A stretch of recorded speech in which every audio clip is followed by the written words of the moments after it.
So several months ago, I called together a group of United Methodists that I knew what they were talking about, and we called the crew considering Charlotte because Charlotte was a place where the General Conference of the United Methodist Church was to be held. Over a series of 12 episodes, actually, we talked about all the major issues as we saw them for the upcoming General Conference. The conference has come and gone. A lot of things happened, and a number of people have asked, hey, are you going to get the Considering Charlotte crew back together again to talk about what happened? And it hadn't originally been part of my plan, but now I see the wisdom of it. So today I've called the guys back together. We've gotten the band back together. We've got Lonnie Brooks at the top left, Odell Horn at the top right, Simon Mafunda at the bottom left, and Joe DiPaolo just recently back from Italy at the bottom right. So we've got all four of these guys together. Let's see, I at least have seen things that Lonnie, Odell, and Joseph have published. They've all publicly kind of digested what's gone on. Simon, I know, has been traveling to places all over the African continent as the primary WCA coordinator on the African continent. All four have amazing insights to offer at this time, and we all agreed before we turned the camera on that we would defer to Odell Horn first. Odell has been digesting a lot of the developments and news, especially after General Conference, but also figuring out what exactly happened there. So, Odell, what do you think is needed to say right at the beginning of this conversation, setting the tone for the rest of the hour? Yeah. So one of the people not at this particular conversation is Dr. Amy Valdez Barker. I did get the opportunity to see her at General Conference, but one of the things that she said was that the pace of General Conference is fast and things move fast. And she was absolutely correct. Things moved really fast. There were several times in which I didn't know if we were voting on the amendment or the amendment to the amendment. Um, and it moved so fast that there were several of our central conference delegates who came up to the microphone and asked for some clarification. That particularly Manuel Rodriguez of, I believe he's the West Angola Conference, as well as Jethro Miombi of the South Congo Conference. They wanted clarifications as to what we're doing right now. So that would be the first thing that I would say, is that it really did move fast. The second thing that I would say is that there were 1,600, more than 1,600 pages, 1,600 pages of volumes of the Advanced Daily Christian Advocate. We didn't have to read it all, but you did have to at least read the rationale on the petitions and the resolutions to know what you were voting on. And the rationales are basically one short paragraph of every single petition. So there's a lot of reports and petitions in these Advanced Daily Christian Advocates. And you just needed to know what was going on because a lot of things were amended. And if you hadn't read at least the rationale of every single petition in these 1,600 plus pages, you didn't know what you were voting on. There were some major themes as recorded by United Methodist News Service that passed. Most of what all of what mainstream UMC had stated as their goals: regionalization, removing the harmful language, revising the social principles, all of that passed. Basically, what happened was the One Church plan passed at this General Conference.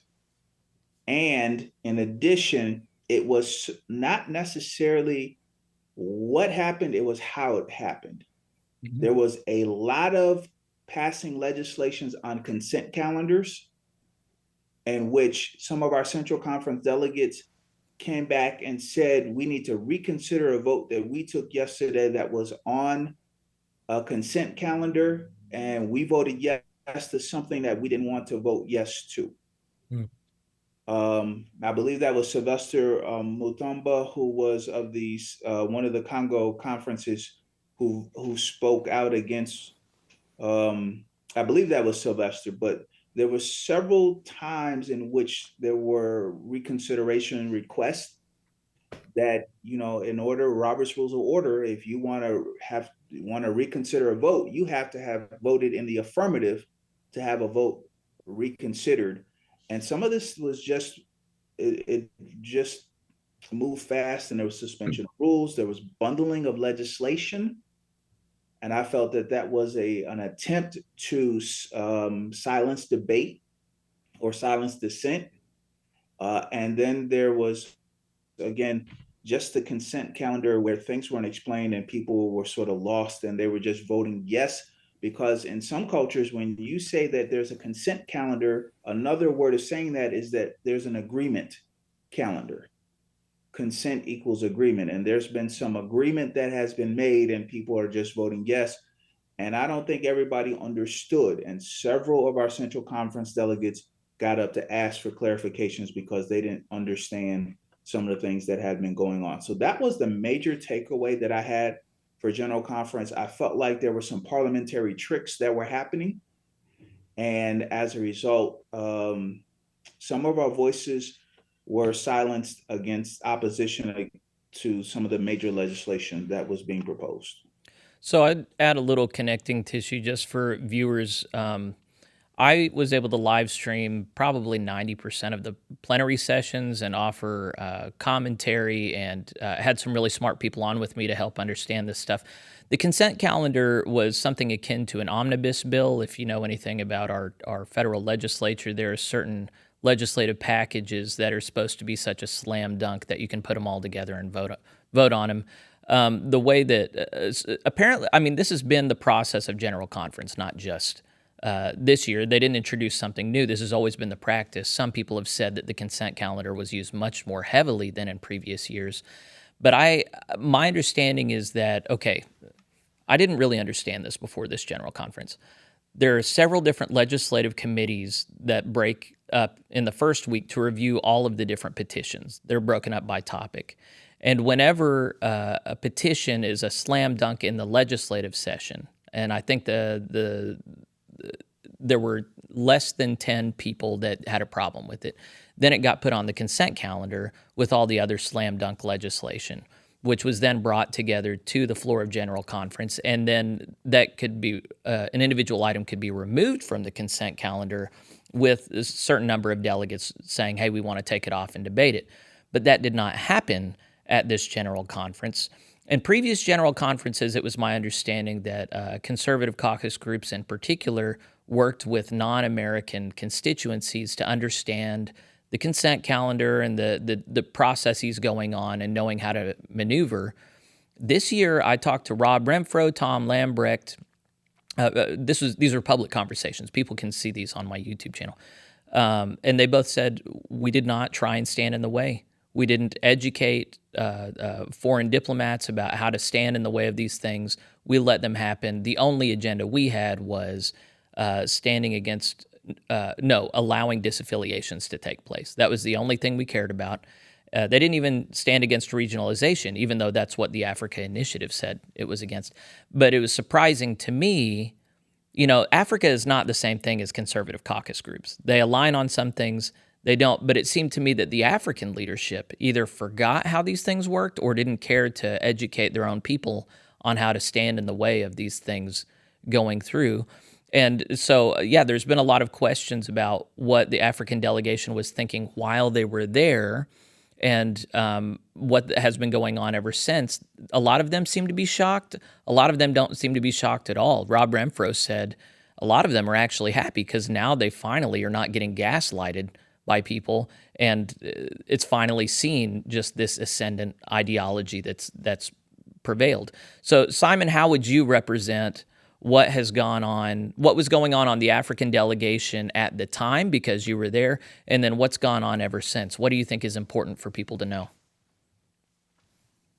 Jeffrey, thank you. hold on one second, Simon. Let me correct one thing. Okay, go ahead. There were petitions pulled off of the consent calendar because I pulled at least one, the adopting the Nicene Creed, that was on a consent calendar to be rejected or not supported. I pulled that off of the consent calendar to be debated on the floor. So there were several attempts that were successful to pull legislation off of a consent calendar to be debated on the floor. this is where the bundling came in. Those eventually died and were not debated on the floor because they were bundled together as legislation that then was voted down. Well, either I didn't see it or I forgot it, but I very much appreciate your correction, Odell.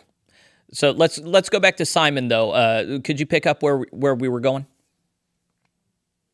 Thank you, Jeffrey.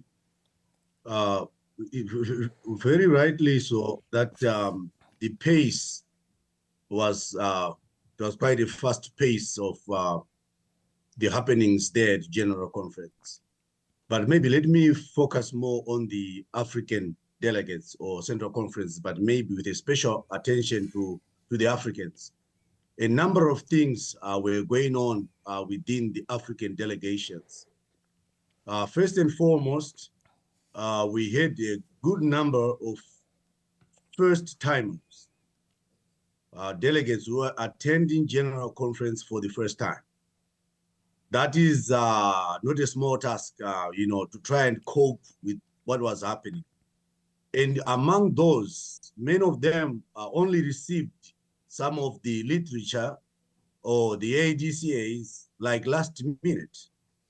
And they, as I got from other people, what was said was the orientation was never really an orientation. It was like a campaign for regionalization and things like that. This is what they say when we talk to them. So in terms of how to quickly run through the reference numbers, you have the DCA reference numbers, the calendar items, the numbers, and all that to match that and to know where we are going next was not a simple task for these poor guys. So that was one dimension for some of our African delegates. And like you rightly pointed out, as WCA, we were not there to track all other pieces of legislation like we normally do and help people so that they understand them and track them and see where they are and give their input. We were not doing that. So a number of other delegates, there was a divide and rule kind of tactic used on the African delegates because of the desire, for our, coming from our liberal counterparts. They really wanted the African vote to support these three approach that they had. So they knew that they needed the African vote to make sure that everything goes through. So there was kind of a divide and rule.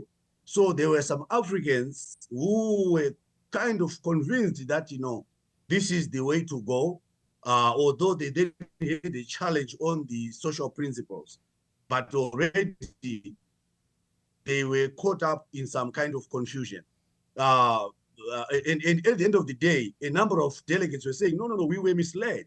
We voted for what we didn't want, and we were not sure what we were voting for. And again, I think we've exchanged some chats that the presiding officers, they were not as gracious as in other general conferences. When before a vote is taken, they take some time to explain what a yes would mean and what a no would mean. Especially when we have, two motions in a row, there's another amendment to the amendment of the motion and all that kind of language. Now we want to know what exactly we are voting for, or someone pushes the motion. Now, I call for the question and everything that is in it. It's not simple language to a first timer. You need to know what it means to call the question and everything that is in it and all that. So they ended up, voting for things that they didn't know. That is very true.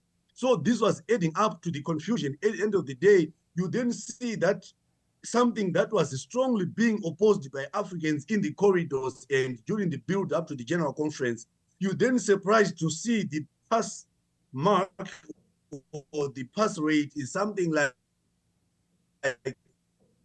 78% or at least 32% of Africans. So are they all supporting this? But they ended up regretting that they voted for the wrong things. This is not what they were talking about. Then, of course, we come to the translation. The speed with which those translators were trying to catch up with what was happening. A number of delegates were also complaining that, they are not catching up. This, what has been said is not correct in this language. It's supposed to mean this. So all that combination I think brought a lot of confusion at the end of the day. I know that, of course, Africans, when we didn't have the numbers to block some of these things, but the numbers, if everyone knew what they were doing, they should have reflected where they are supposed to go opposing. You should have seen the percentage that this typically represents the voice of Africa, which was not there, because there were those who, who got confused about some of these things. Then, of course, those who were completely convinced that they were supposed to support social principles is given, to support regionalization is given. So they're simply voting yes, yes, yes, yes, yes, yes. But you ask them today, like if you read some of the reports are coming from, I know Andy Emmanuel has been giving his own reports and he declares that this is the authentic report for the Nigerian Episcopal area, which causes confusion. And they they argue that no, we never accepted homosexuality. You are being given misinformation. We never accepted that at general conference. Then you say, oh my gosh, what are you talking about? We have removed all the language. You are even reinstating those who have been charged because of those crimes. Everything has been changed, and you stand up and declare that we did not accept it. I mean, so those are some of the things that you could easily see going through. So I think that's how I would summarize it, that there was a lot of confusion in our delegates. But I'm happy that some of the Africans also tried to pull out items on the from the consent calendar. And if you remember, this definition of marriage was an item pulled out from the consent calendar, and then amended in amendment offered and things like that. So there's some attempts, real attempts were there, but the speed was just too fast for many of our delegates, and they could not cope. And many times they ended up voting wrongly and regretted that they did not understand that thing that way, and they thought they were voting no.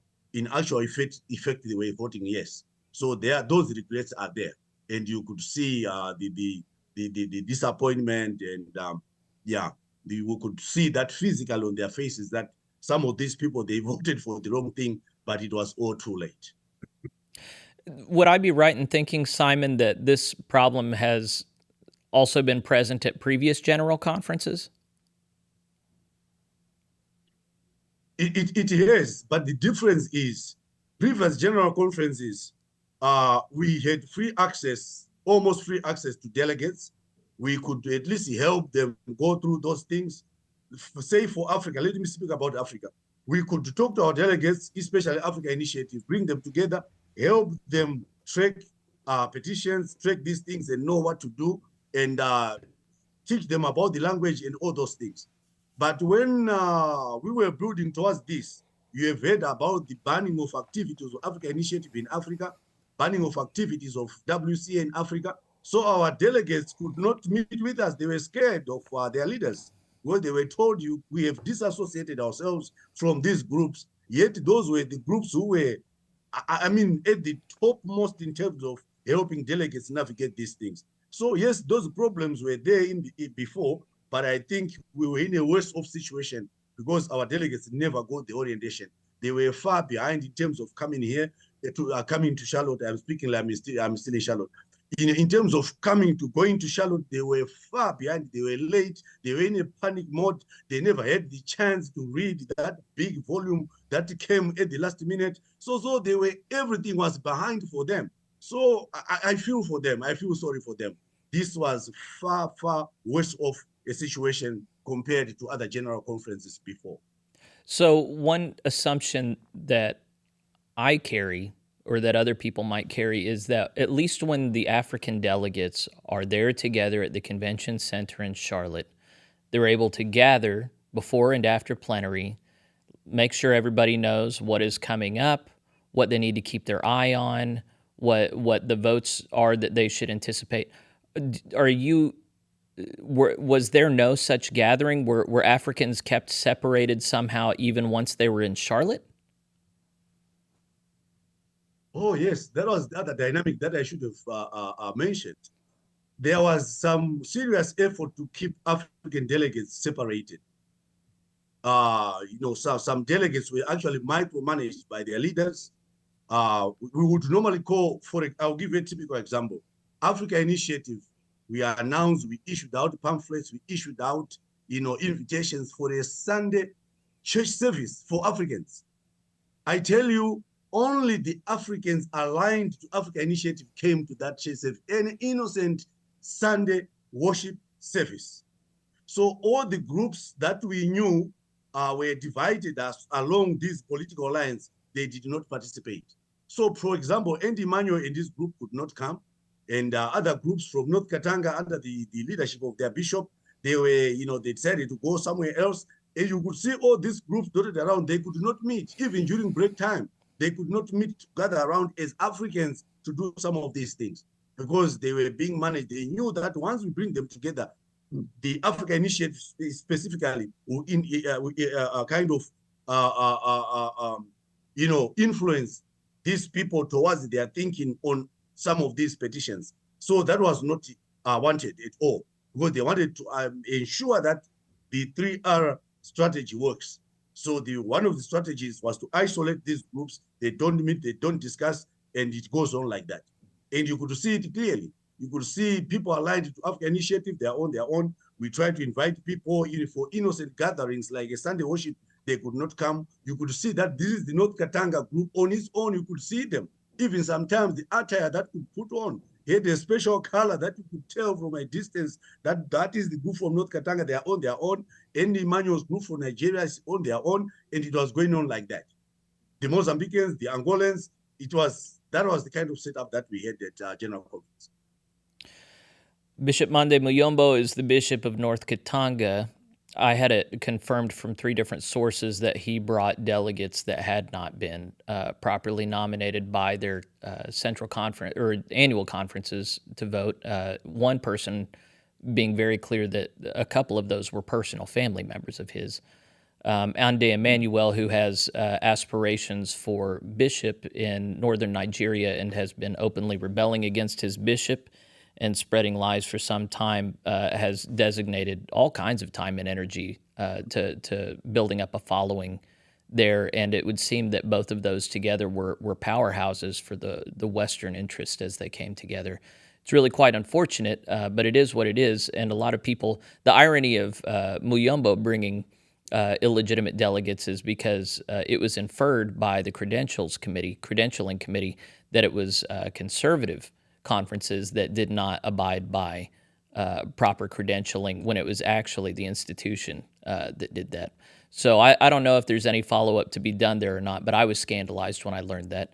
We may or may not come to the particular African angle, and of course, we'll have a time for, at the close of this, where you guys can ask each other follow-up questions and clarifying questions. But Joe, you were able to publish an article, pretty sure you published it with Chris Ritter's blog, just kind of a report on what you saw. You were not a delegate, but you were in attendance the second week, and perhaps you'd be willing to, in an abbreviated fashion, recount what you were able to write down there, and then add what you think is important to what we've already discussed. Sure. Well, I guess I started out by saying that I experienced a much more scripted and controlled conference than I have experienced in the past. At least that's how I read what I saw. And it seemed as though there was a lot of preparation to make sure the desired results came through from the perspective of the progressive leadership. The use of the consent calendar I thought was particularly interesting. I called it the abuse of the consent calendar.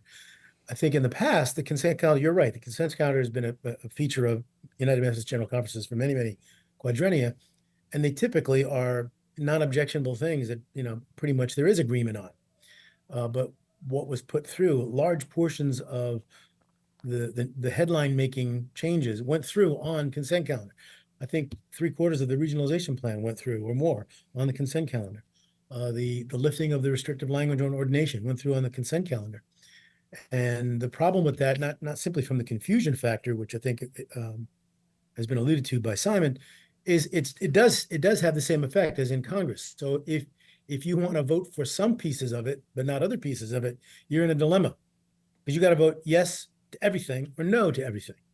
And that was the problem that was facing many of the delegates. And I guess overall, what I would say was it felt like there was a completely different culture had descended upon the General Conference than that which I knew before. Actually, there's a quote I did not use in my article. On the second day of the conference, Judy Keniston, she's the Chief Connectional Ministries Officer of the Connectional Table, and a Pennsylvanian, by the way. She said this: the United Methodist Church that many of us have known for a lifetime suddenly looks far different than we have ever seen. And I think that's absolutely on the mark. And it turned out to be on the mark by the conclusion of the conference. There did seem to me to be an added, the kind of progressive triumphalism that Lonnie and I talked about earlier. I saw that, I felt that. I felt that from the opening speech when Bishop Bickerton gave his opening sermon and basically said, you know, actually, I'll use the quote, "Do you want to be in this room?" And he said, if you're not willing to move with us, maybe you're in the wrong place. Maybe you shouldn't be in the room. I heard that as saying, get with the agenda or leave, which I find curious because, well, my response to that is several-fold. One is, in the past, when the progressives have felt that they were not in the majority, they weren't told to leave. They felt, and they asserted rather loudly, their right to dissent, to debate, to disagree, to be a prophetic voice, speak truth to power, as they like to put it. And I feel like we should have the same right to do the same. So that just seemed to set a tone to me that I saw in evidence, especially as regards the African delegates. I felt they were very badly treated, disrespectfully treated. I think I highlighted in my article one incident where a delegate was at the mic and was giving a speech, and it was around the lunch hour. And it was about 2/3 into his 2-minute speech when an American delegate got up, a woman, and interrupted him. It's yelling, lunchtime. Point of I'm order. hungry. Yeah, and when the point of order was, we're past a hard stop at lunch and I'm hungry. And to my astonishment, the bishop adjourned without letting the man finish his speech. And when they started back up, he only got like 15 seconds to talk, right? You got the last 30 seconds, not the courtesy of starting over again. Yeah, I that to me was just astonishing and emblematic, it seems to me, of what was going on. So I found the whole thing just very, I think that this is me, and people may disagree, and I did not put this in my article. I think that the denomination basically signed on to become a chaplain to the politicized progressive culture of North America. And I think I've lost the ability to be a prophetic voice globally. I'll give you an example that, again, is not in my article. The Israel action. Some of you know that a resolution was passed calling for divestment in Israel, and for Israel to end the war, and I think for the U.S. to stop funding Israel, which it's certainly possible to criticize Israel for their conduct in the war. No problem with that, but there was not a word about Hamas, not a word about the October attacks of a terrorist group that murdered, over 1,000 people. Not even a call, which I would think would come from a Christian church in the name of Christ, or just in the name of simple humanitarianism, a call upon Hamas to release the hostages that have been held for that long. If there had been at least some attempt at even-handedness of saying, yes, we have problems with Israel, we also have problems with what has happened by Hamas, I think that would have been helpful, but it just reinforces this perception that many people have that the United Methodist Church is just a partisan player in United States politics, not speaking as disciples of Christ who represent the kingdom of God, which should transcend North American politics and should be able to speak across cultures. So there's a lot more that I could share, but there were a lot of things that I found. I felt like I had been transported into an alien space, frankly, from what I'd known in the past. Well, it was very clear, and I noticed this. I mean, day one, people have to introduce themselves at the microphone, not just in traditional manner, but in ways that are very important for left-leaning modern identity politics. They have to say they're, I think what was asked for initially and then got added on to was sex, race, and then age group. And then they were actually told the 5 Gender. different,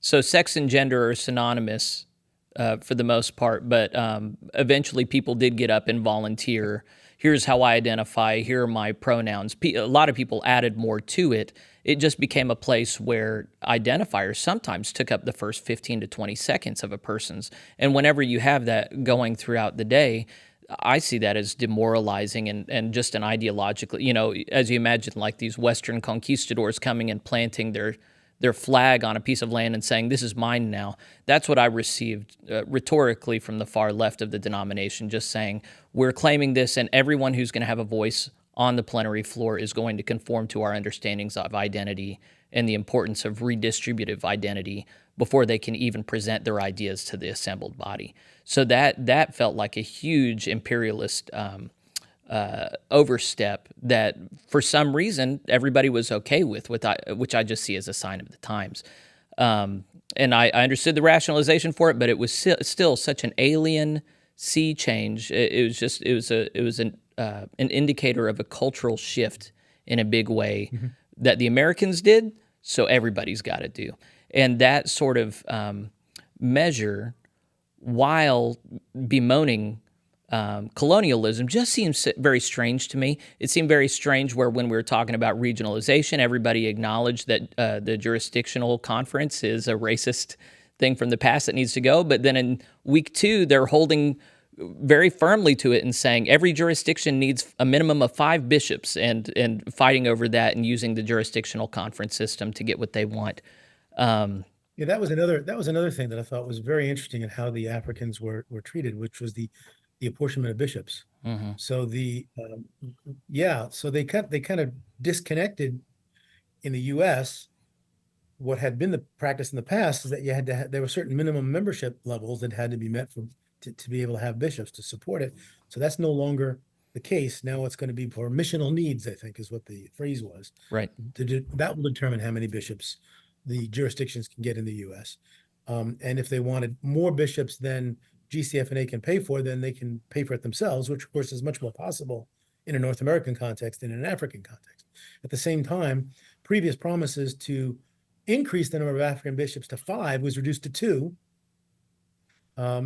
And I guess the same rule would apply. If Africa wants more bishops, they can pay for it themselves, but that's far less possible for people, financially for people in Africa. So again, that just seemed, a very American-centric way of dealing with things at the expense of the African delegates in church. Well, I have a follow-up question on that, and then I'm going to have Lonnie answer it, because Lonnie, I think, knows the most procedurally here, and he's been so patient and waiting for us to stop talking, because he's done so much analysis so far. But my understanding is that Africans have said, we can pay for more bishops. We want to pay for more bishops. This is a need that we have, but that the denomination itself has hamstrung how many bishops that they can add, regardless of how much they can pay for it. Lonnie, have I understood this correctly? Yes, you have. And part of the restriction on the payment system for the bishops is the Judicial Council's repeatedly emphasized understanding of what it means for there to be a uniform episcopacy. They've used this phraseology to say that various schemes of paying the bishops on a sort of a localized basis are not constitutional. And so as long as we've got a judicial council that's oriented in that way, to make a difference, we'll have to have a change in the Constitution. And that's going to be pretty difficult because there's a lot of resistance to getting that done. So I misunderstood that. So U.S. jurisdictions cannot go beyond. They're at risk of getting shut down by the Judicial Council if they attempt to do that. But they can still say we want so many bishops because of missional needs, and then if GCF&A can't pay for it, then that's when the problem comes in. Is that correct? I think that's right. Yeah, Joe. And mind you, it'll have to be tested in the Judicial Council. Right. We've got a new council now, of course, after a really long period of time having the same folks be there. But we've now got a new Judicial Council, and so. But how does that work? If the General Conference has empowered jurisdictions to determine based on missional needs how many bishops they need, doesn't that then direct GCF&A to find the money? I'm afraid it does, based on the Judicial Council's previous interpretation of how they're funded. So yeah, I suspect there will be a challenge on that somewhere Sure. down the line, and I suspect the Judicial Council is going to say that, yeah, if General Conference has authorized this number of bishops, then they have to be paid, and they have to be paid out of the Episcopal fund. Let's talk about the Judicial Council from another angle, because right now what's going on is thousands of congregations are reassessing the situation, figuring out if they want to be a part of a denomination that has swung this far left. Many, especially in the United States, were given promises by superintendents or even bishops saying, hey, wait for the General Conference, and then afterwards, if it's not bearable, then we'll make sure you get where you need to go.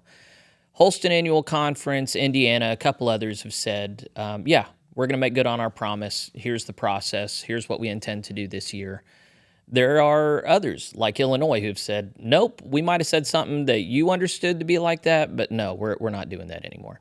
The only way, according to the Book of Discipline, that they can allow for a church to detach now is under paragraph 2549, which is exigent circumstances, closing the church, reselling it to the people of the congregation.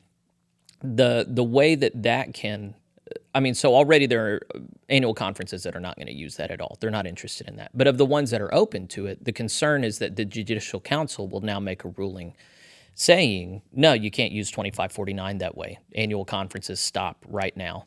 And so, Lonnie, with your understanding of how denominational dynamics work, what's the likelihood that the Judicial Council is going to stand in the way of churches that want to leave in that way? The Judicial Council has shown no reluctance to get involved in these questions, so it will likely take a role if it's invited to do so. And whether or not it will strike down use of 2549 or what any other specific paragraph is out in the open or subject totally to question right now. We don't know how it's going to go, but we do know that there has always been a process in place for local churches to leave the United Methodist Church. And many of the churches that have done so in the run-up to this General Conference did it completely outside any process that you can look at a specific paragraph in the discipline and say they use this procedure, 2553 or 2549 or whatever. That is by negotiating the process with the bishop and the cabinet and the board of trustees of the conference. That has been there forever. It will continue to be there. And the Judicial Council, there's no risk whatsoever that the Judicial Council is going to find that that's an unlawful process by United Methodist law. That will continue to be the primary process by which churches will disaffiliate into the future, since the proposal for disaffiliation formalized to go forward were all struck down at this General Conference. Let me receive correction then, because what I've understood has been that if there is no provision in the Book of Discipline for a local church to disaffiliate, then they can write as many letters as they want to the bishop and the DS, and they're going to hear back, no, there is no provision for that. If you want to leave the denomination, you can, but leave your building and your assets behind. What I've just heard you say is that actually, no, they can enter into a negotiation with the conference, and they can come up with their own terms for allowing any congregation to disaffiliate. They don't need a disciplinary provision to do that. Did I hear you correct, Lonnie? Well, I think you were correct. I think there's a difference. Go ahead, Joe. There's a difference. I think that the disaffiliation paragraph 2553 was framed as a right, a limited right of congregations to leave. That's now gone. So what remains under 2549 or other provisions, there may be one or two others, is no longer a right. It's now a matter of, you want to leave, the bishop and cabinet and trustees can entertain that or not. You can negotiate with them or not. It's no longer framed as a right any longer. Another problem with 2549 has to do with basically how gracious boards of trustees and bishops wish to be. So in some conferences, 2549 has been used, and then effectively you're closing the church and you're selling the property to a new body. But are you selling it at market value, or are you selling it at some negotiated price of, say, 10%, something like that? That's a big difference too, because a congregation, a conference that wanted to be in line with the spirit of 2553 would ask for some reduced amount A conference that wants to make it more difficult would ask for like a market value, which in some markets becomes just prohibitive. So I think those are some key differences. Lonnie, do you think I got that right? You did, Joe. And the key to the process going forward is what the conference is going to do with the trust clause. That's the key, because the issue is always the property. The people can walk away anytime. That's never been a subject question. But whether or not the conference, who has the authority in these situations, will waive the trust clause for a departing church is the whole issue in these disaffiliations that we'll see going forward. And I'm sure there will be some. And we can cite churches that use this kind of process, that Mount Bethel in Atlanta, and Granger in Indiana, Glide Memorial in California. Over and over we've seen, and these are big churches we're talking about here right now, have done this kind of negotiation, and the conference has in the end waived the trust clause, and then the church is left with their property. Yeah, I guess I always thought in those cases that at least on paper they had to process it at annual conference in the journal as, these churches departed under 2549 or something. But I'm hearing you say, no, they don't have to have a disciplinary provision to do that. They can just waive the trust clause, and it's as simple as that. I don't know how we got this far down the line, and I didn't understand that until just now. So, yeah, Lonnie, none of those churches I just named were, quote, discontinued as part of the process. They just negotiated their way out of the church. So I've been imagining that a bunch of people, churches will be clamoring to leave, and annual conference offices will be saying, no, you can leave on your feet, but leave your stuff behind. But hypothetically, that doesn't have to be the case. Bishops, boards of trustees can still work out a gracious exit provision for local churches. Whenever it's my turn, I've got some other stuff to say. No, I want you to, Lonnie. Go ahead. Yeah. I think it would be remiss of us if we did not revert to the conversation that we had leading up to General Conference about the attendance of the African delegates by and large. Let me phrase it succinctly by saying the worst fears we had were more than realized at this conference, as best we can tell from the data that was presented. Now, mind you, the authorities of the General Conference were repeatedly asked by David Livingston, among others, to provide the data on how many of the African delegates were seated at General Conference, and they refused to do that, and they couched those numbers in a shroud of secrecy, basically, by referring to numbers for the central conferences and numbers for non-central conferences and so forth and so on. But we never were provided the data for Africans. But using these data that we were provided, we can certainly, with a high level of confidence, say that at least 30%, and it's probably more like 35, at least 33% of the Africans authorized to be seated at General Conference were not there. And in my judgment, that calls exactly into question what I've questioned when this problem first came to the fore, the legitimacy of whatever was done at the conference. And you can look at numbers and say, well, it wouldn't have mattered if they were all there. These votes would have gone the same. And that might be true, but we don't know. Because for one thing, we don't know what the arguments would have been. General Conference is intentionally a deliberative body, which means you should be open to the conversation and open to be persuaded by what happens there. And well, if you're not there, you're not going to be able to participate in that process. So that was really a flaw in this General Conference. And I personally am not comfortable with concluding that this is legitimate going forward.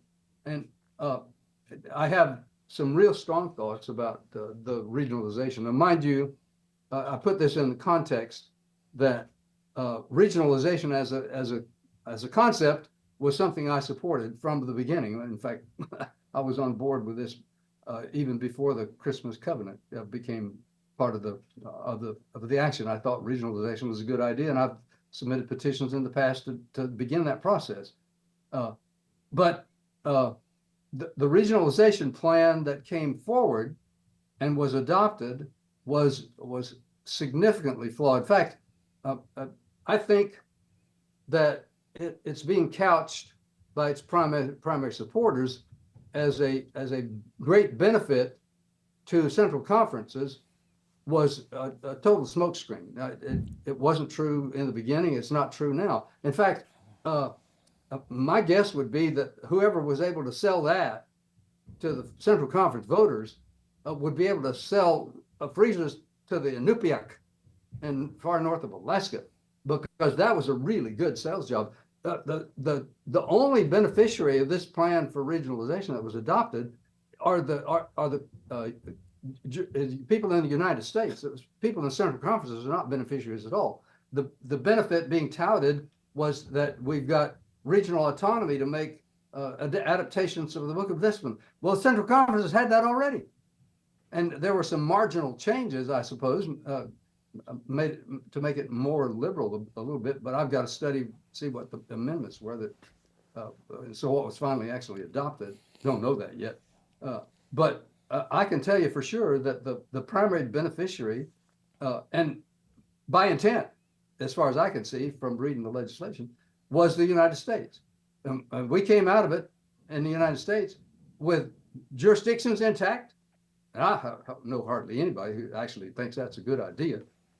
And a whole new layer of church to make regional decisions within the United States. And they don't have that in Africa.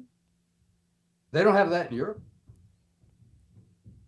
For those yeah. for those who haven't seen all the episodes that we did before, we had an interview with Lloyd Nyarota, who was one of the drafters of the Christmas Covenant. And we asked him directly about this concern that it provides a whole new layer of church for North Americans that is not replicated across the connection. And his explanation, and you guys can correct me if you think this is a disingenuous rendering of what he said, but what I understood him to say is, we didn't want to tell the Americans what to do. We didn't think it was right to tell them what to do. We didn't think it was right to take anything from them. We thought that they should just get to do this on their own, which sounds sweet and silly to me at the same time. I'm not sure how seriously to take that, but that was the rationale of the original author.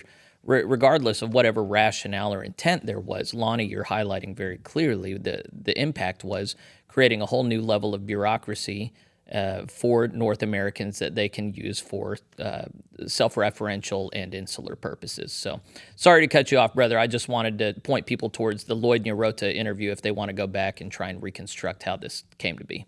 But go on. I know you have other thoughts.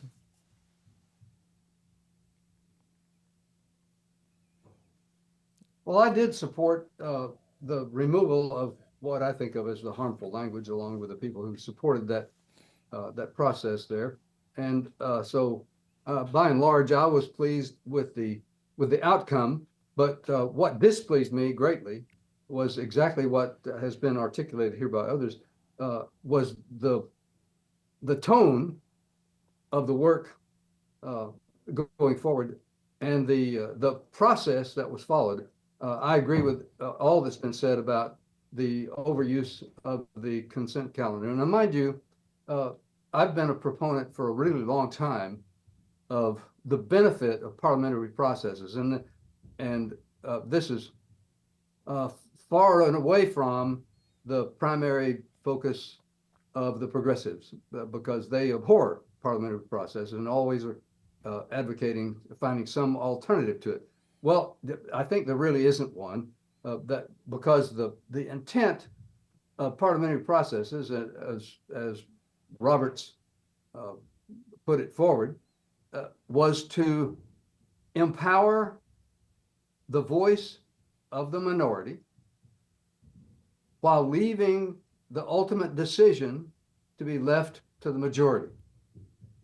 And anytime you violate either part of that formula, then you're violating the spirit of what parliamentary processes are designed to do.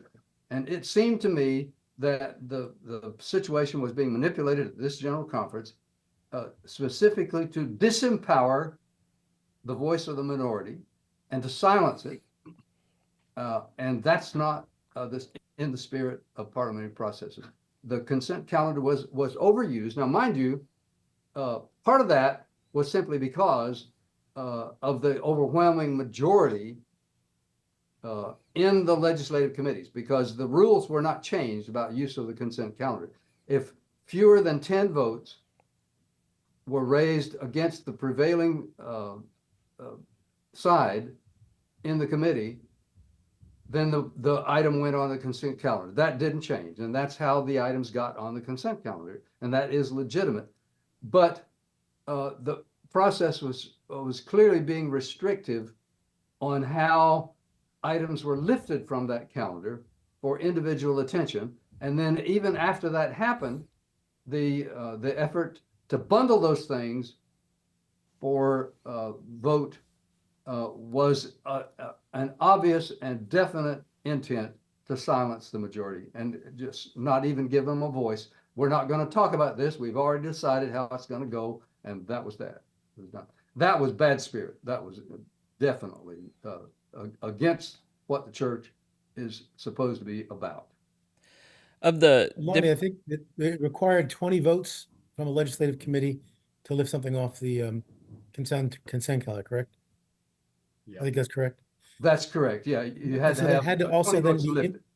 So that had to also be impacted by the absence of the Africans. If I think I heard a number of about 90, you said 30%. I don't know what the number is, but if it was something between 75 and 90 missing African delegates, that would have been much more possible. 97. 97 were missing. Okay, interesting. 97, yeah. So that's like 8 to 10 per legislative committee almost. It would have been much more feasible to get that minimum 20 if all those delegates had been present. So that's another Precisely so. impact of the disenfranchisement of the African votes. Well, and I remember on the floor of plenary, several people got up in the majority and just said, hey, we have so much work to do. We need to bundle this stuff. We need to move faster. It was just clear the agenda really was adopt as much of this stuff as possible. And in an ideal situation, it would have gone different. So my thing that I am most concerned about, I think people of good conscience would listen to all the concerns raised here in this conversation and go, this wasn't done right. There needs to be this needs a redo. It's not a legitimate conference. We need to do this right and by the book. I don't hear anybody seriously talking about this.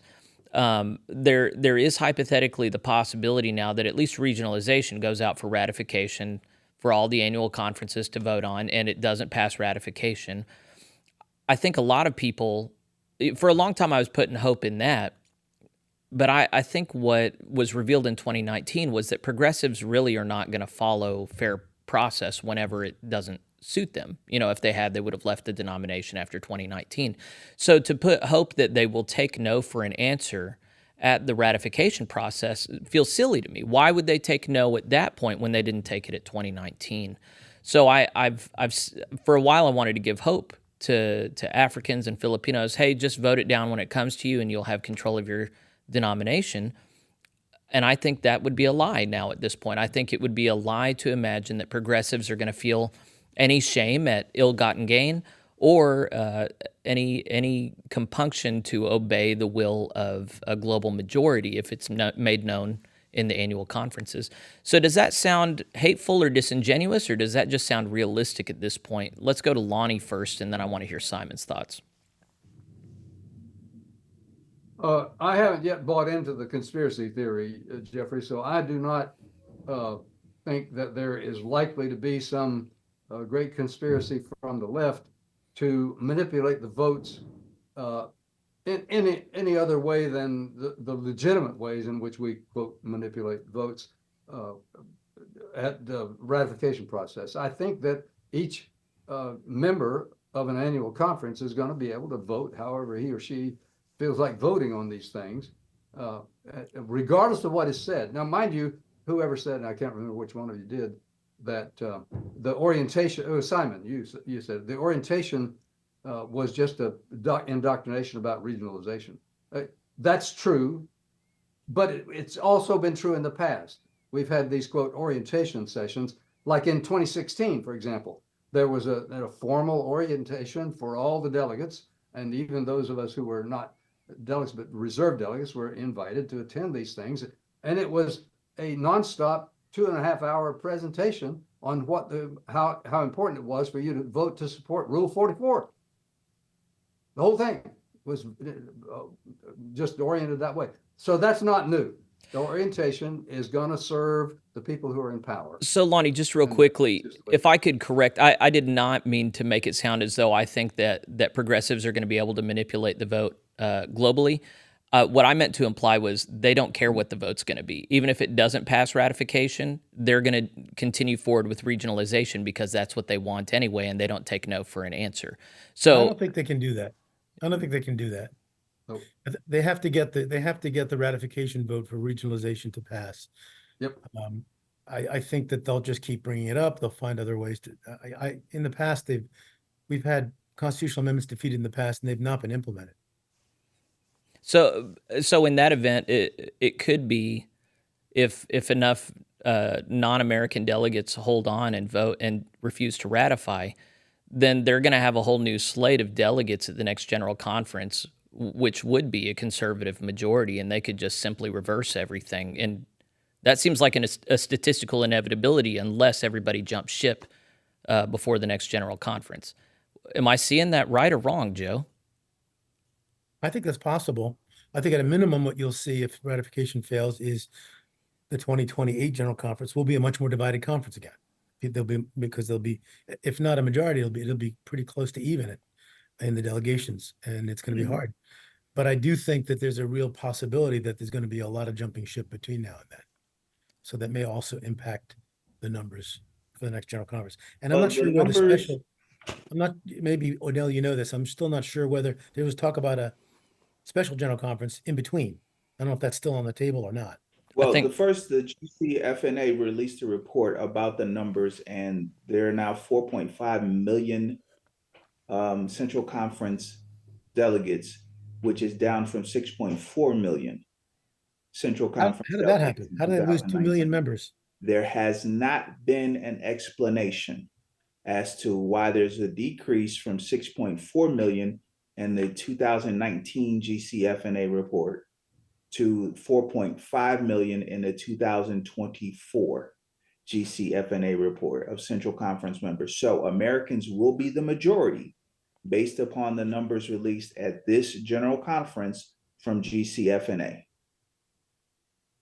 There's been no explanation as to why 1.9, the Central Conference delegations membership decreased by 1.9 million people, particularly when disaffiliation was not allowed in Central Conferences in Africa.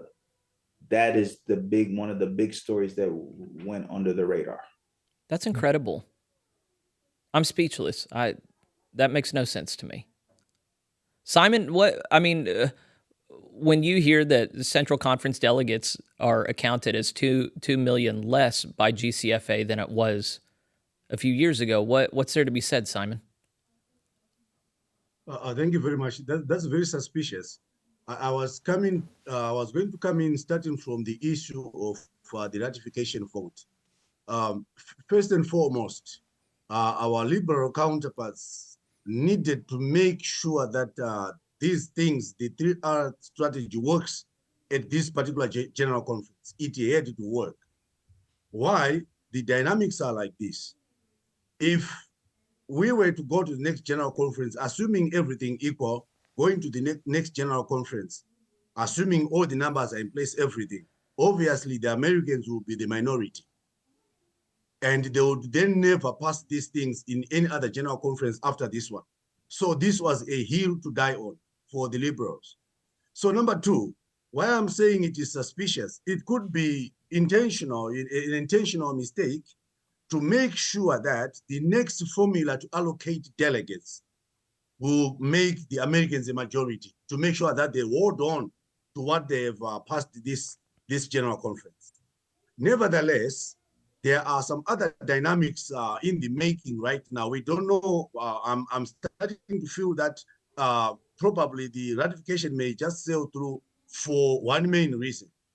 As we speak, the dynamics happening in Africa now are that we are saying as Africans, the denomination, the United Methodist Church, has breached the constitutions of many African countries in terms of this LGBTQ language and the changes of definition and everything. And that will cause problems.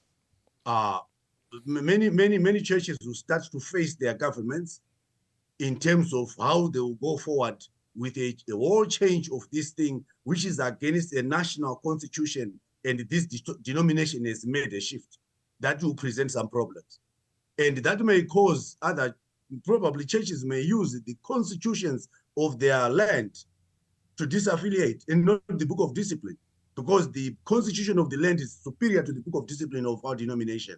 So they may hold on to that and use that to live. And that will then diminish the numbers that will then act on the ratification vote come 2025. Because obviously for African conferences, the ratification will happen in 2025 annual conferences. And obviously that will be at the tail end of the year, because early in the first quarter, it will be dominated by several elections of bishops to replace those affected by mandatory retirement, and those 2 new additional ones. And we have an extra bishop in Sierra Leone to replace our late brother, Bishop Yambasu. So there are many elections that are going to be happening. So the annual conference sessions will take place maybe late in the year. So that is a new dynamic which is in the making right now. So we need to wait and see what's going to happen to the numbers in Africa, because there is, as I start to get feedback, there is a serious pushback on this change of marriage definition and acceptance, the full embracing of the LGBTQ persons, their participation in the full ministry and life of the church, the way it was done.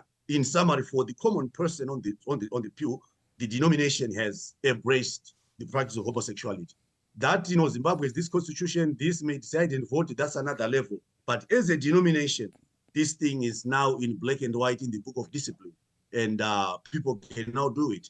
If a Zimbabwean would come up today and say, I've got a gay partner I want to wed, of course, the constitution may say no, but the church will not charge that person anymore, because it is permissible if they have to do it.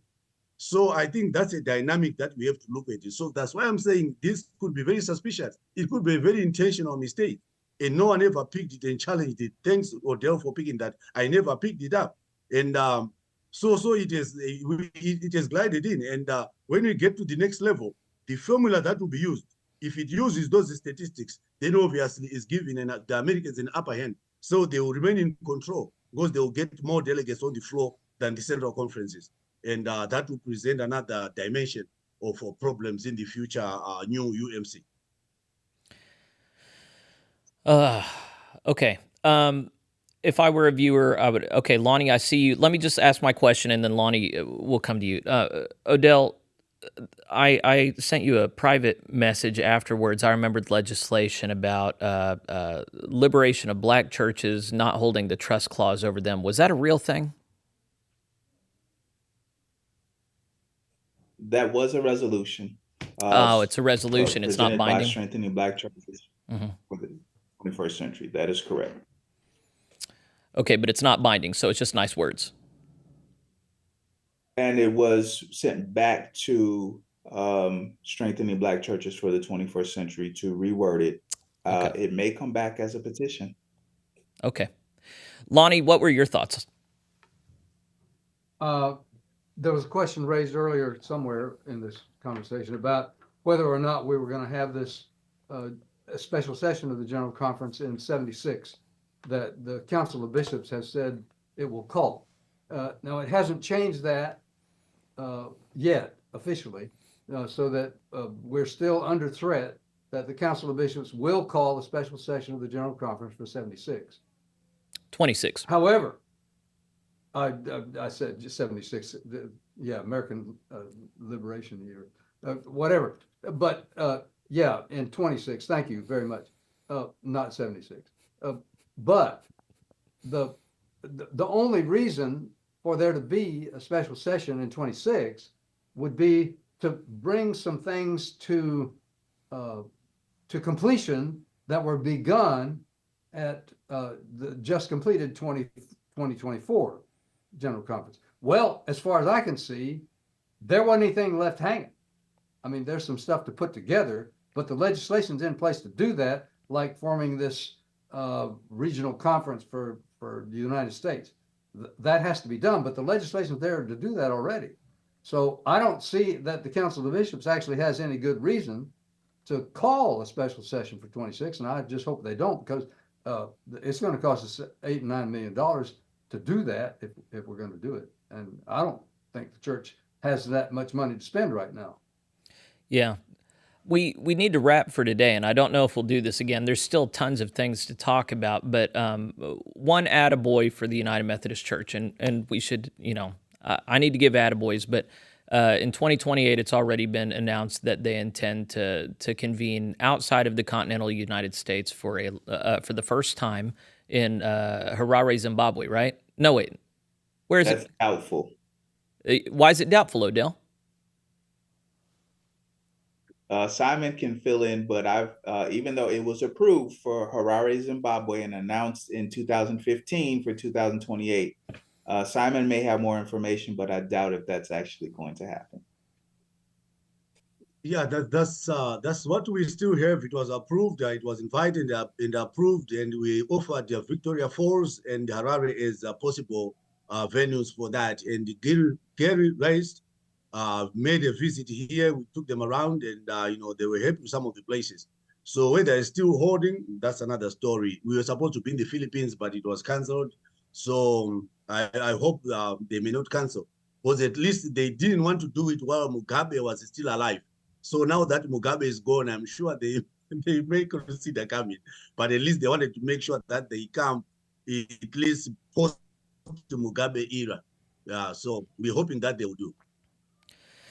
Well, we try and keep these things to an hour, and I'll continue to try and find nice things to say about the United Methodist Church, because I have a much easier time finding the things to be disappointed in, and I just don't think that that's helpful.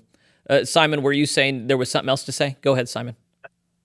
Yeah, I wanted, we have run out of time, but I thought we would just make some comments on the COB press release, especially on their emphasis on, regionalization ratification, the emphasis they put on the vigorous campaign for that, preaching and teaching and making sure that they stop misinformation that may deter the ratification. There was some, it was quite spirited. There was quite some emphasis, and I think it's a bit telling. It was going to be good just to comment a bit on that, because it looks like they really want it at any cost.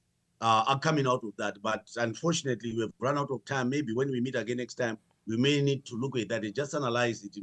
What did you hear from the spirit and letter of that press release? Yeah, that press release got my blood pumping a little bit. The Will Willimon letter got my blood pumping a little bit. Thank you for posting that, Lonnie. And there's plenty more that we can talk about. So, friends, if you've continued enjoying Considering Charlotte and you'd like this crew to continue getting together, you can let us know in the comments. You can also email us at plainspokenpod@gmail.com. And I just want to thank you, gentlemen. You've just been long-standing, upstanding, long-suffering. I'll combine all the words for good effect. You haven't given up on the UMC. You've continually called it to righteousness, and you've been disappointed with me, but you've also been optimistic. And it's a huge picture, and I was not at all smart enough to understand it on my own. So I'm very happy to steal your ideas and pass them off at my own and my own commentary. And we'll do our best to keep each other in the loop. And is there anything else I want to say to our viewers? Jeffrey, let me say one thing. Go ahead, Odell. As this regionalization plan goes through ratification at annual conferences, understand that your vote is your power, and that you have, as annual conference delegates, if you feel like your vote was disenfranchised at the 2020/2024 General Conference, you have the ability to vote against regionalization. And you have the ability to make sure that lay people have equal voice, equal vote. And so you have the ability to speak truth to power through the ratification process of the regionalization legislation. And as a reminder, Odell, Simon, and Lonnie are all lay people. So you guys are a continual encouragement to what laity should be. And Joe, you're all right too, man, but you're clergy. All right. Well, we got to say goodbye. God bless you folks for spending time with us. Continue to pray for the United Methodist Church, and we'll see you next time, if there is a next time.